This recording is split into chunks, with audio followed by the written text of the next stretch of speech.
Buenas, esta es una presentación que hemos preparado para tratar de proseguir, en la medida de lo posible, con el curso ante esta situación del coronavirus que hace que no podamos encontrarnos en un aula.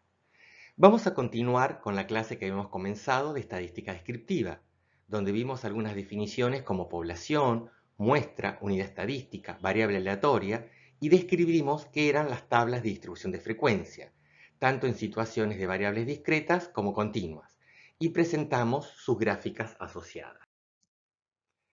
Luego presentamos los estadísticos descriptivos y comenzamos con los de posición, en particular la media aritmética. Definimos la media aritmética tanto para una situación de una muestra como de una población. Vimos las propiedades de la media, que los desvíos de los datos respecto a la media dan 0 y que si a una variable aleatoria la multiplicamos por una constante y le sumamos otra constante, la media de la nueva variable será la media de la vieja variable por esa constante sumado la constante a. Demostramos estas propiedades.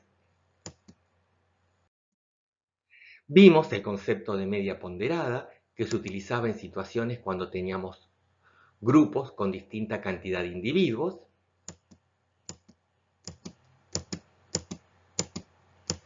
Y por último dijimos que la media aritmética no siempre era un buen estadístico de posición, que en situaciones en que las distribuciones eran asimétricas, como por ejemplo son los sueldos, no convenía su uso. El siguiente ejemplo. Supongamos que tenemos la variable X, que son los ingresos familiares de los estudiantes. Este estudio puede ser, por ejemplo, para determinar si un determinado curso necesita o no asignación de becas. Tenemos el primer estudiante, tiene un ingreso familiar de 23.000 pesos, el segundo estudiante 31.500 y el último estudiante, que se ve que está en una familia muy acomodada, tiene ingresos por 655.000 pesos. Si calculáramos la media aritmética de ese grupo, nos daría 167.900 pesos. Vemos que ese valor no representa muy bien la información que tienen estos 5 datos. Esto ocurre porque esta distribución, como son en general los salarios, es una distribución asimétrica, donde mucha gente tiene bajos sueldos y poca gente tiene altos sueldos. En estas situaciones de distribuciones asimétricas, la media aritmética no es un buen estadístico descriptivo. ¿Qué podríamos hacer? Por ejemplo, calcular cuál es el valor del medio. En este caso, estos 47.000 pesos representan mucho mejor el conjunto de los datos. Decimos que este valor es un valor más representativo y lo vamos a denominar media. Vamos a definir a la mediana como aquel valor para el cual, cuando todas las observaciones se ordenan de manera creciente, es decir, de menor a mayor, la mitad de estas es menor que ese valor y la otra mitad es mayor.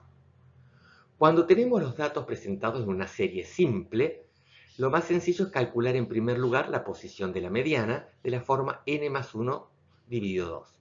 Por ejemplo, si tenemos 30 datos, el dato del medio será 15,5, un promedio entre el dato 15 y 16. Cuando los datos están ordenados en tablas de distribución de frecuencia, la forma de calcular la mediana es hallar qué valor del recorrido de la variable tiene un percentil o una frecuencia acumulada relativa del 50%.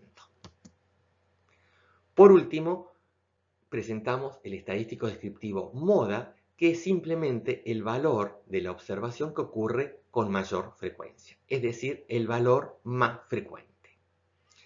Vamos a ver el cálculo de estos estadísticos descriptivos en los ejemplos que habíamos visto en la clase anterior. El primero era el estudio de la variable aleatoria número de alertas diarias en un gasoducto a lo largo del mes y habíamos construido esta tabla de distribución de frecuencia. Para calcular la media, lo que deberíamos hacer es multiplicar cada valor del recorrido de la variable por su frecuencia, sumar y dividir por la cantidad de datos. En este caso, la media nos da 2,13, que interpretamos que a lo largo del mes, en promedio, se reciben 2,13 alertas. Para calcular la mediana, tendríamos que encontrar qué valor acumula una frecuencia relativa del 50%. Vemos que el último 2 acumula el 66% y el último 1 el 36%. Por lo tanto, uno de esos 9 2 acumulará el 50% de los datos. Si vemos la serie simple, vemos que el dato del medio será entre este 2 y este otro 2, es decir, un 2. La mediana, por lo tanto, será ese valor 2. Para el cálculo de la moda, simplemente vemos qué valor del recorrido de la variable tiene mayor frecuencia. En este caso, el número 2. En situaciones de variable continuas, habíamos visto el ejemplo del consumo eléctrico anual por habitante en 46 ciudades de la Argentina, expresado en kilos equivalentes de petróleo, y esta era la tabla de distribución de frecuencia que habíamos construido. Aquí, para calcular la media aritmética o promedio, no tenemos un punto para cada elemento del recorrido de la variable, sino tenemos intervalos. Entonces procedemos a hacer el producto del punto medio de cada intervalo por la frecuencia absoluta, sumamos y dividimos por la cantidad de datos. En este caso, la media aritmética o promedio me da 44,52. Es decir, en promedio, las ciudades de Argentina consumen 44,52 kilos equivalentes de petróleo por año y por habitante. Acá es importante resaltar que la media obtenida a partir de los datos agrupados no coincide exactamente con la media obtenida a través de los datos originales. Para el cálculo de la mediana deberíamos buscar qué dato del recorrido de la variable acumula el 50%. Vemos que este intervalo debe contener ese dato, ya que el valor 43 acumula un 30,4% y el valor 45 acumula un 58,6%. Por lo tanto, un valor dentro de este intervalo acumulará ese 50%. ¿Cómo lo obtenemos? Haciendo la siguiente regla de 3 simple. El valor 43 acumula, como dijimos, el 30,4%, el valor 45 el 58,6%, uno de los valores intermedios acumulará el 50%. Para encontrar este valor de la mediana, lo que tenemos que hacer es calcular qué distancia hay entre el 43 y el valor mediano. Para eso hacemos una regla de 3 simple. Esta cantidad es a esta cantidad, como esta cantidad es a esta cantidad, y de esta manera encontramos a cuánto se aleja la mediana del 43. En este caso, la mediana será 44,39. Para encontrar la moda, vemos que este intervalo, 43-45, es el que tiene la mayor frecuencia absoluta. Por lo tanto, vamos a decir que el intervalo modal de esta variable aleatoria será 43-45. Pero si queremos encontrar un valor representativo del intervalo, debemos hacer el siguiente proceso. Aquí tenemos un detalle del histograma en situaciones alrededor del intervalo modal. Vemos que estos datos tienen mayor frecuencia hacia la derecha que hacia la izquierda. Para encontrar el valor representativo de este intervalo, que no necesariamente va a ser el del medio, trazamos estas dos diagonales. El valor de la moda, va a ser el valor de la variable x que corresponde a la intersección de estas dos diagonales.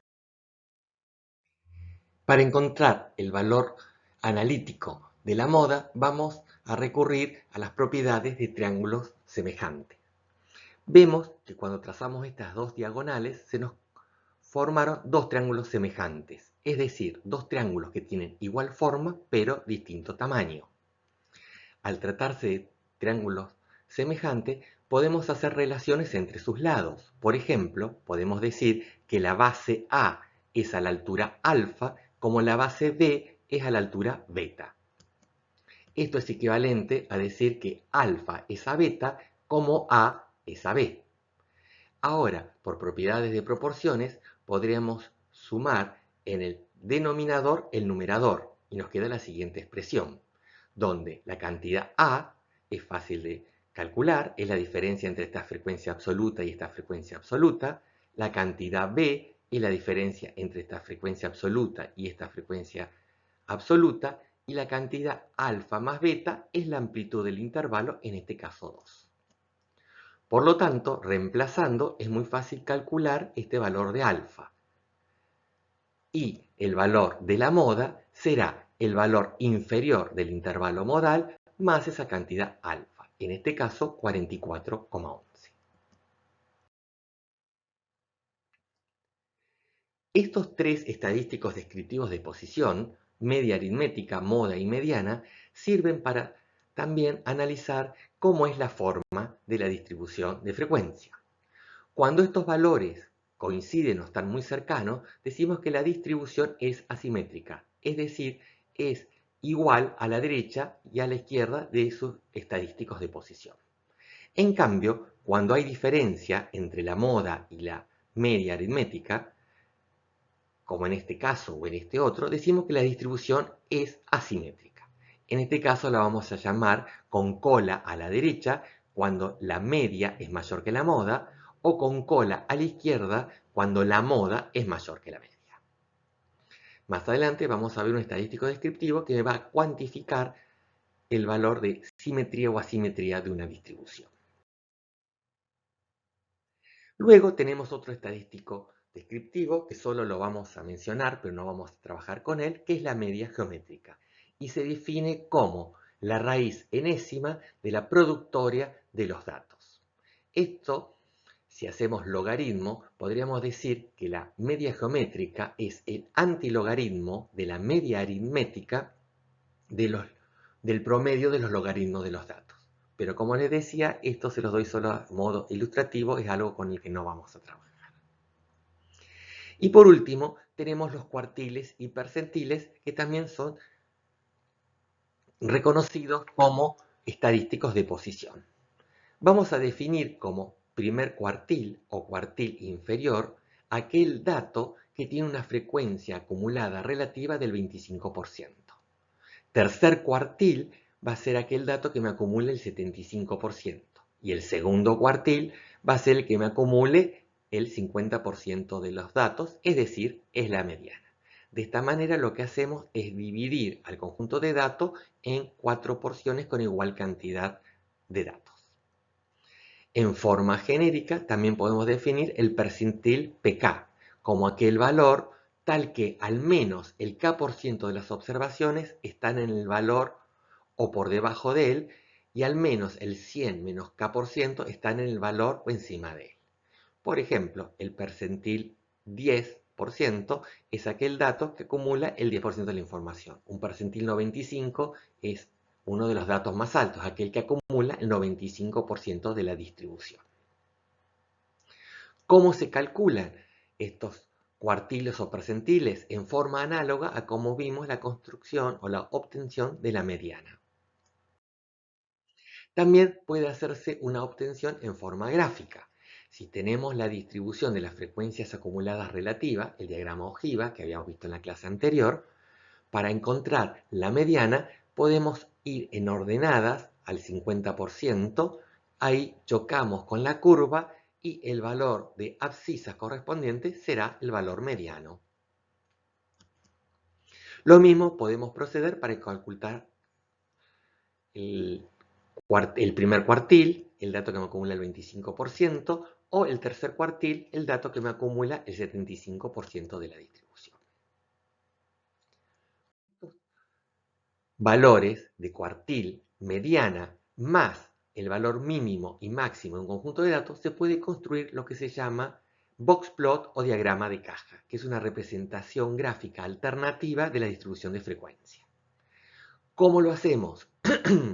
Trazamos una línea en el valor de la mediana y otras dos líneas en el valor del cuartil superior y cuartil inferior. Ellos los encerramos y construimos lo que se llama el cuerpo de la caja. Luego extendemos bigotes inferior y superior hasta el valor máximo y valor mínimo.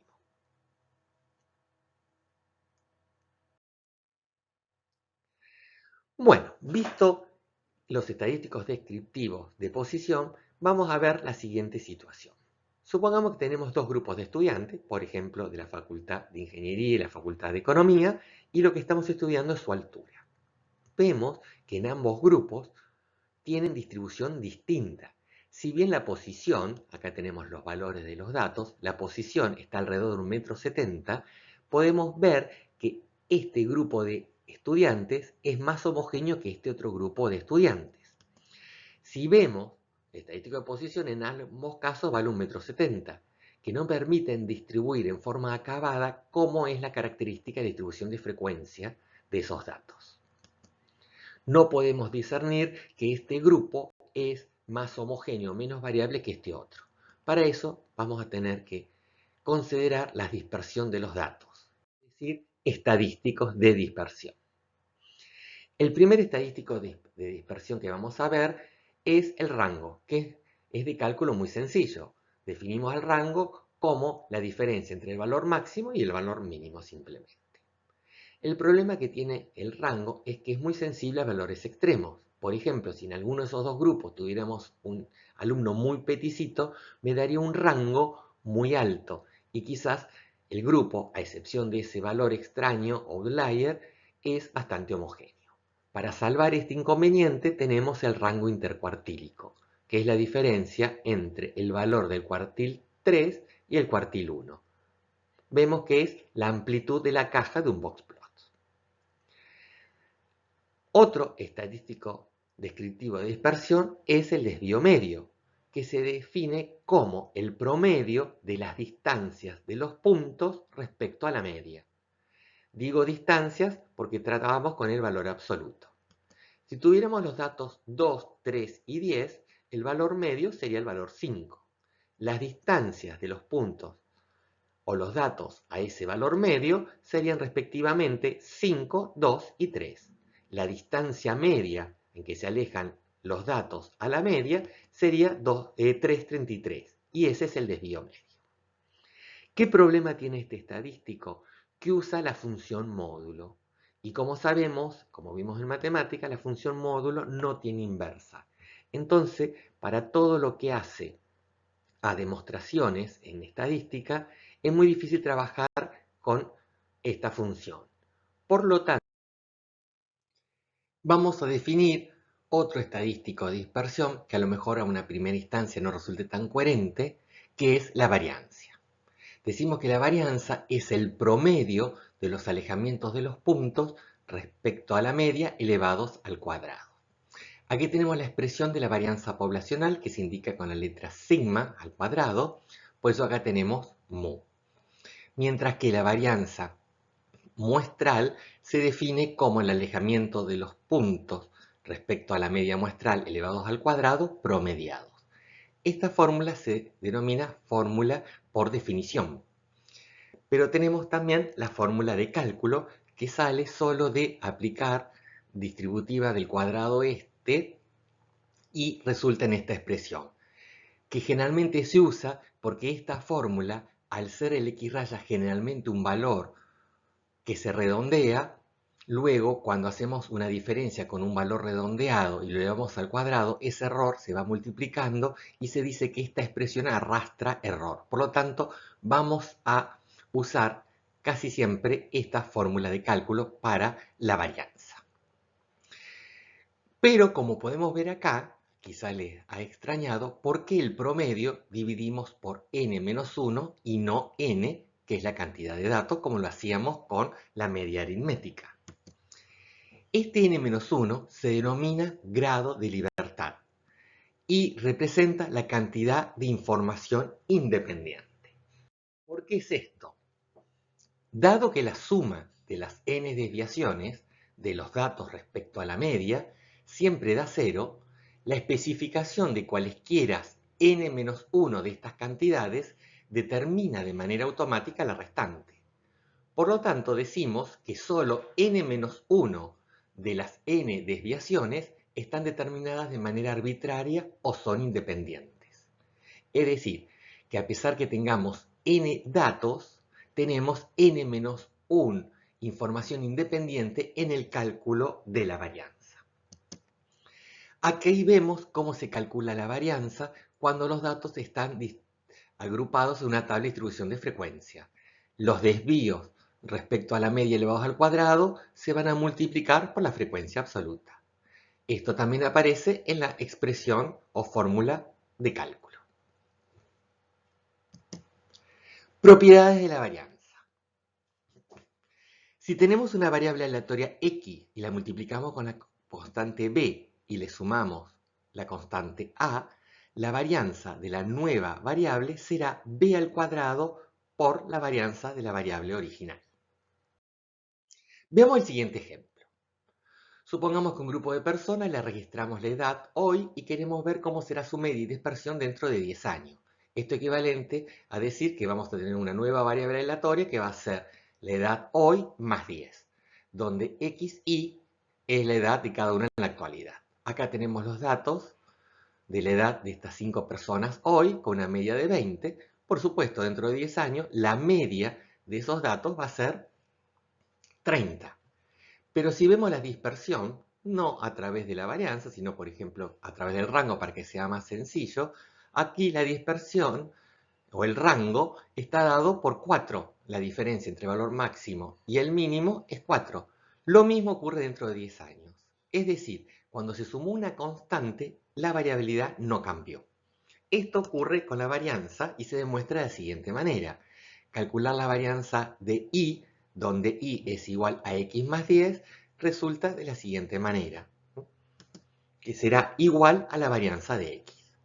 Para el caso en que la transformación no es una suma sino un producto, la varianza de la nueva variable será la constante elevada al cuadrado, la constante que multiplica elevada al cuadrado, por la varianza original. Y esto lo dejo para que ustedes lo demuestren, que es algo que solemos tomar en los coloquios y en los finales. Desvío estándar. Este es el estadístico de dispersión quizás más utilizado y se define como la raíz cuadrada de la varianza. Elevar los desvíos al cuadrado fue un artificio que hicimos para al calcular la varianza y ahora al hacerlo de la raíz podemos interpretar como desvío estándar como el promedio de los alejamientos de los puntos respecto a la media, en una manera análoga como lo hacíamos con el desvío medio. Si a una variable le hacemos la transformación lineal que vimos planteando, de multiplicar por la constante b y sumar la constante a, el desvío estándar de la nueva variable será la constante que multiplicaba por el desvío estándar de la variable original. Y por último, presentamos el estadístico de dispersión coeficiente de variación, que no es más que el desvío estándar relativizado con la media. Acá tenemos la expresión del coeficiente de variación para un caso de una población y el coeficiente de variación para el caso de una muestra. Este es quizás el coeficiente de dispersión más utilizado, mejor representativo por los. Supongamos que tenemos un conjunto de árboles a los que le medimos la altura y queremos comparar la dispersión de la altura de estos árboles respecto a la dispersión en la altura que tienen un conjunto de plantas florales, por ejemplo, pensamiento, lo que sea. Aquí tenemos las alturas de los álamos, aquí tenemos la altura de estas plantitas. Podemos ver a simple vista que los árboles parecen más homogéneos, puesto que su variación es muy pequeña respecto a la altura total, mientras que en el caso de las flores la variabilidad es mucho más alta. Tenemos algunas plantitas que incluso casi son la mitad de la altura de las otras. Pero cuando vemos los estadísticos descriptivos, tenemos que la altura media de los árboles es de 6,57 metros, mientras que la altura de las plantitas florales es de solo 34 centímetros, 0,34 metros. Cuando vemos el rango y el desvío estándar en ambas situaciones, es decir, estadístico de dispersión, vemos que estas magnitudes son más altas, lo que nos traería aparejado que los álamos son más heterogéneos, más heterogéneos, sí, perdón, que las plantitas. Y eso no es lo que vemos en forma subjetiva. ¿Qué sucede? 20 centímetros de dispersión en 6,57 metros es prácticamente despreciable, mientras que 6 centímetros en 34 centímetros es mucho más importante. Si calculamos el coeficiente de variación en ambas situaciones, tenemos que el coeficiente de variación para los árboles es de 0,03 o se puede decir el 3%, mientras que la variabilidad en las plantitas florales es 19%, más de 6 veces superior a la dispersión que presentaban los árboles. En general, en estadística, nos van a gustar los estadísticos que sean adimensionales, es decir, que no tengan unidades. El coeficiente de variación no tiene unidades porque estas se simplifican al hacer el cociente entre desvío estándar y media. Otros dos estadísticos descriptivos, que se los voy a no mencionar, pero por el momento no vamos a trabajar mucho con ello, es la simetría y la kurtosis. De la simetría ya algo hemos hablado, refiere a la forma de la distribución, en cuanto a si los estadísticos de posición coinciden o no coinciden. Para calcular una magnitud que mida esa simetría, lo que podemos hacer es la diferencia entre la media aritmética y la moda estandarizado con el desvío estándar. Aquí lo tenemos para una situación muestral y aquí lo tenemos para una situación poblacional. Hay otra definición de simetría que nosotros no vamos a trabajar, que es la que se presenta en estas dos expresiones. Según esa magnitud sea positiva o negativa, vamos a decir que la distribución tiene cola a la derecha o cola a la izquierda. Por último, tenemos el estadístico descriptivo a la kurtosis, que también hace a la forma. Describe si una distribución es apuntada o plana respecto a una distribución que se llama normal, que todavía no hemos visto, por eso es que no vamos a ampliar mucho en este estadístico descriptivo. Una distribución normal va a tener esta forma, y una distribución va a poder ser más apuntada que una normal o más aplanada que una normal. Esta es la expresión que mide en la kurtosis, y según ese valor también, como la simetría sea positivo o sea negativo, me va a decir si es apuntada o aplanada. Bueno, ¿qué vamos a hacer con estos estadísticos descriptivos? Además de describir un conjunto de datos o una variable aleatoria, en muchas situaciones vamos a querer comparar conjuntos de variables o variables aleatorias distintas. Por ejemplo, acá tenemos una misma variable aleatoria donde los individuos fueron sometidos a distintos tratamientos y queremos ver si hay diferencias en esos tratamientos. A través de la realización de una distribución de frecuencia, podemos ver gráficamente en qué se parecen y en qué se diferencian. Por ejemplo, en primera situación, la posición de los individuos que recibieron el tratamiento 1 está por debajo de la posición de los individuos que recibieron tratamiento 2. Eso lo vemos cuando calculamos la media para ambos grupos. 19 está por debajo de 23. Lo mismo podríamos deducir acerca de la dispersión. ¿Cuál de los dos grupos presenta más dispersión? Gráficamente lo podemos ver aquí o analíticamente a través del desvío estándar. Luego agregamos el valor mínimo y máximo para ver que tienen distinto rango ambos grupos de datos y acá tenemos los valores de simetría y kurtosis. En ambos casos las distribuciones son bastante simétricas, aunque esta es un poco menos y son bastante parecidas a lo que es esta distribución clásica que ya vamos a ver que es la distribución normal. Otra forma de ver comparativamente grupos de datos o variables aleatorias a través de los boxplots. Vimos cómo era la construcción de un boxplot en función del valor máximo, mínimo, cuartil superior, cuartil inferior y mediana. Acá vemos que el tratamiento 1 tiene una posición muy por debajo, en dispersión son más o menos igual. Y en simetría ambos son bastante simétricos. Estos puntitos se llaman outliers o valores extraños, que tampoco nosotros los vamos a analizar, y son datos que tienen una probabilidad de pertenecer a un grupo de individuos menor del 5%. En esta última diapositiva tenemos los boxplots correspondientes a una variable aleatoria, donde hay 4 grupos de individuos que corresponden a 4 tratamientos. De la descripción de los boxplots podemos ver, por ejemplo, que para el tratamiento 2 tenemos el valor mínimo o el menor valor de la variable aleatoria x, está posicionada por debajo de los otros, que estas tres distribuciones son bastante asimétricas. Esta es una distribución con características asimétricas. En cuanto a la dispersión, la distribución correspondiente al tratamiento 3 es la más dispersa. Y también podemos ver que el tratamiento 4 presenta algunos valores outlier o extraños.